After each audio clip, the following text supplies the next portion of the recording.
Shalom Bapak Ibu, saudara-saudara kasih dalam Yesus Kristus. Kita akan mendengarkan renungan pada Minggu Quasi-Modogeniti tanggal 11 April 2021. Sebelum kita mendengar firman Tuhan, ada baiknya kita berdoa. Kasih karunia dan damai sejahtera dari Allah Bapa Tuhan kita dan dari Yesus Kristus menyertai kita sekalian. Amin. Firman Tuhan yang menjadi renungan untuk kita hari ini pada Minggu Quasi-Modogeniti tanggal 11 April 2021 yang tertulis dalam Kitab Kisah Para Rasul pasal 4 ayat 32 sampai 37. Saya akan membacakan firman Tuhan untuk kita semua. Adapun kumpulan orang yang telah percaya itu, mereka sehati dan sejiwa, dan tidak seorang pun yang berkata bahwa sesuatu dari kepunyaannya adalah miliknya sendiri, tetapi segala sesuatu adalah kepunyaan mereka bersama. Dan dengan kuasa yang besar, rasul-rasul memberi kesaksian tentang kebangkitan Tuhan Yesus, dan mereka semua hidup dalam kasih karunia yang melimpah-limpah. Sebab tidak ada seorang pun yang berkekurangan di antara mereka, karena semua orang yang mempunyai tanah atau rumah menjual kepunyaannya itu, dan hasil penjualan itu mereka bawa, dan mereka letakkan di depan kaki rasul-rasul, lalu dibagi-bagikan kepada setiap orang sesuai dengan keperluannya. Demikian pula dengan Yusuf, yang oleh rasul-rasul disebut Barnabas, artinya anak penghiburan, seorang Lewi dari Siprus. Ia menjual ladang miliknya, lalu membawa uangnya itu dan meletakkannya di depan kaki rasul-rasul. Demikian firman Tuhan.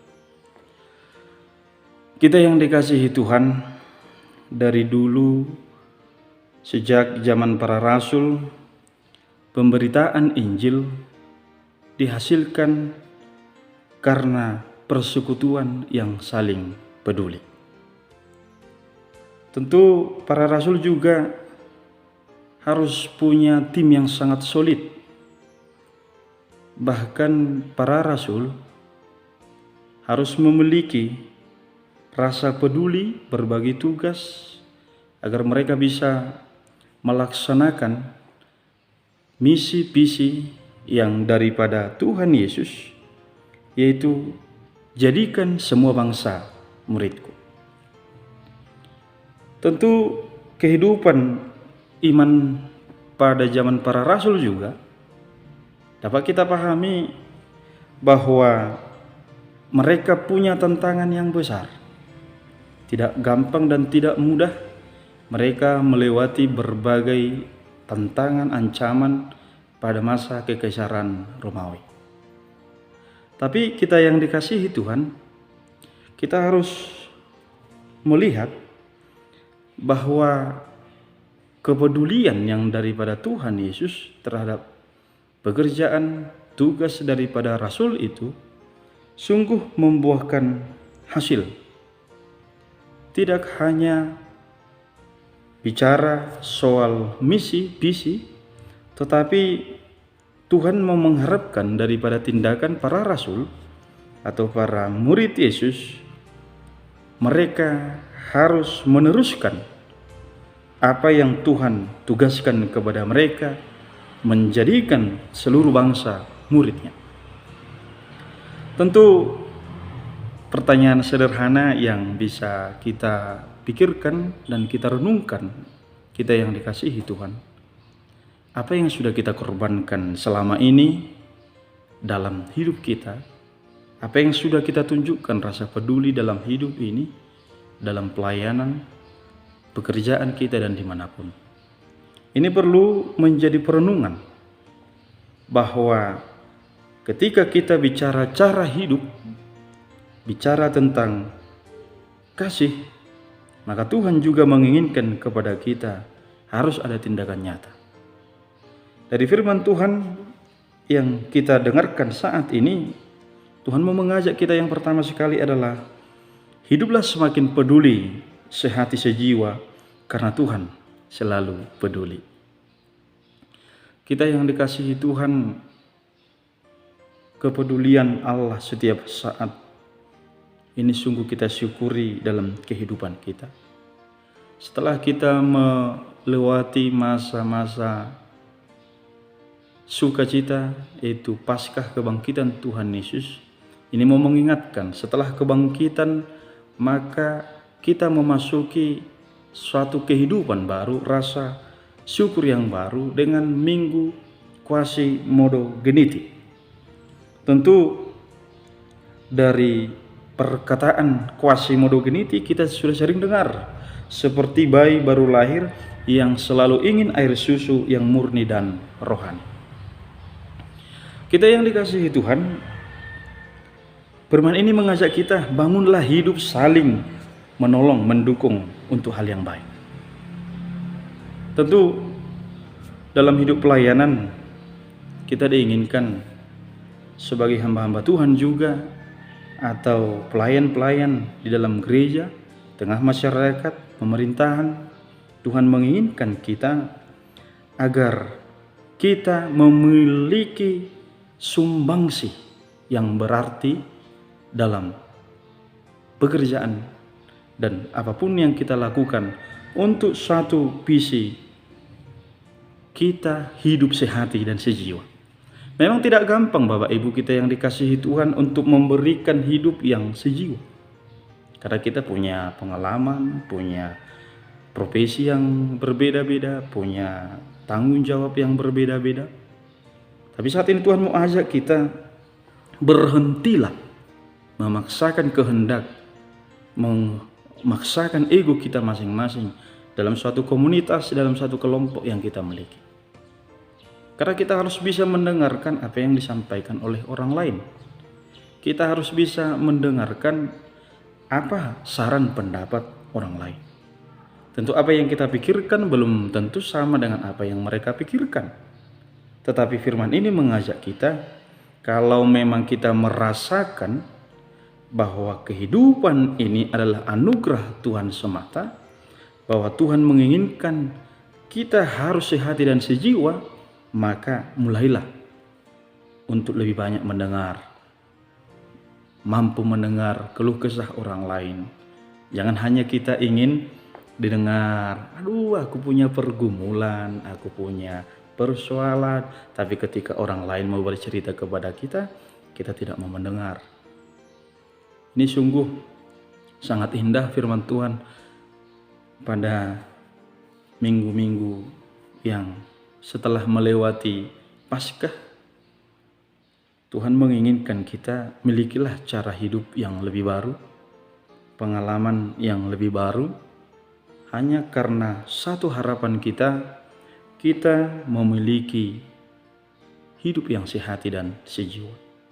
Kalaupun kita berbeda-beda, tetapi bukan berarti kita tidak bisa mampu punya komitmen untuk memberikan satu tujuan untuk hal yang lebih besar dan lebih baik. Yang kemudian Bapak Ibu kita yang dikasihi Tuhan, yang kedua, Tuhan mau ajak kita merenungkan bahwa orang yang berbagi tidak akan pernah kekurangan. Coba kita lihat Bapak Ibu kita yang dikasihi Tuhan, di dalam kehidupan kita. Kalau kita semakin banyak memberi, apakah kita semakin miskin? Kalau kita mau peduli dengan orang lain, Tuhan beri berkat kepada kita, Tuhan beri peluang kepada kita, talenta yang banyak, kemampuan, kepintaran yang banyak. Apakah kita semakin bodoh, semakin miskin kalau kita mau berbagi dengan orang lain?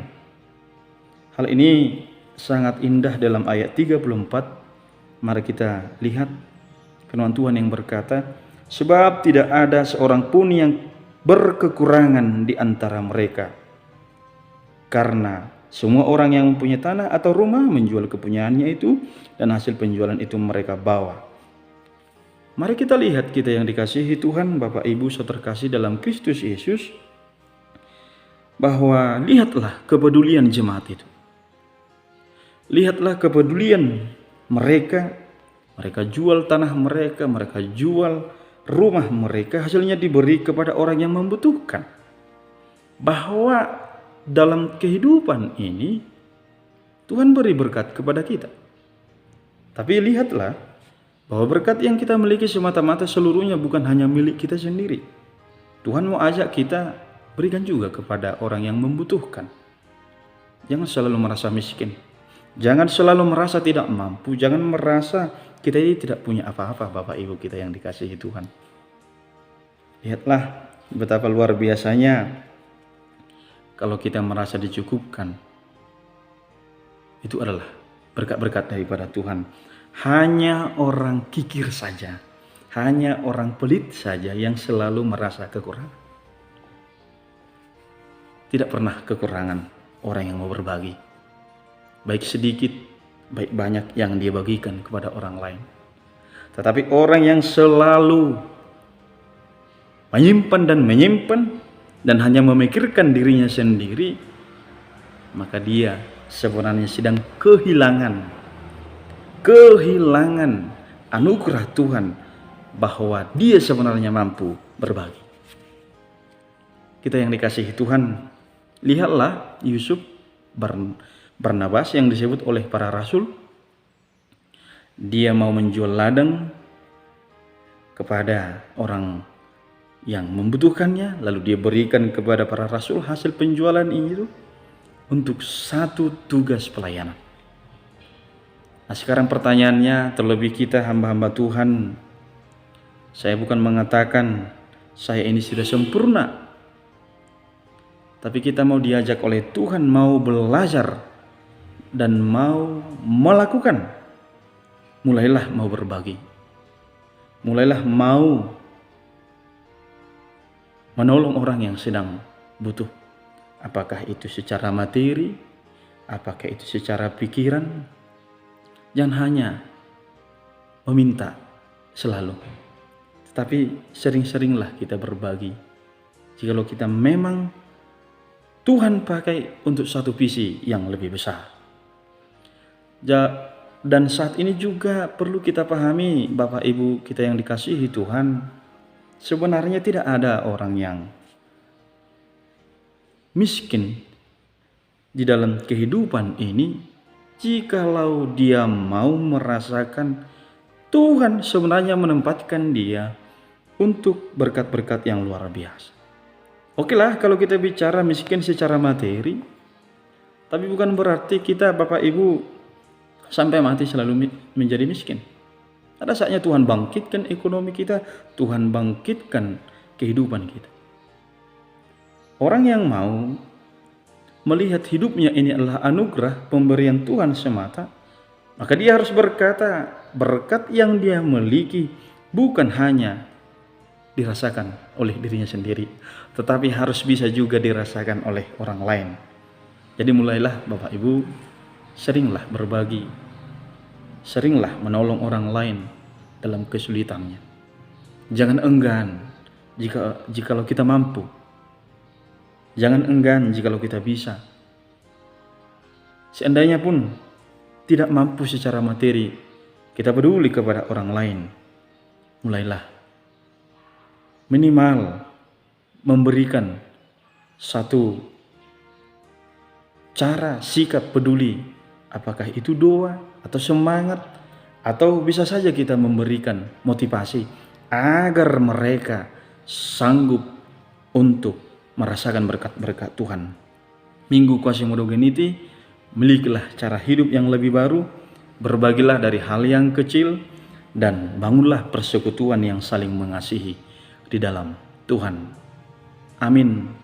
Kita berdoa. Terima kasih Bapa di sorga, firman-Mu yang mengajak kami agar kami membangun persekutuan yang saling mengasihi. Ajari kami Tuhan dalam kehidupan kami, mau berbagi, mau peduli. Ajari kami tidak hanya memaksakan kehendak kami dalam pelayanan pekerjaan dan persekutuan kami. Jadikanlah kami orang-orang yang selalu berbagi kasih, sehati dan sejiwa dalam kehidupan kami dimanapun kami berada. Berkati kami agar kami juga mampu melihat berkat-berkat yang Tuhan berikan tidak hanya milik kami, tetapi di dalamnya juga adalah milik orang lain yang bisa harus kami bagikan sebagai bukti wujud nyata bahwa kami peduli membangun persekutuan yang sehati dan sejiwa untuk pekerjaan dan pelayanan Tuhan. Hanya dalam Yesus Kristus kami berdoa. Amin.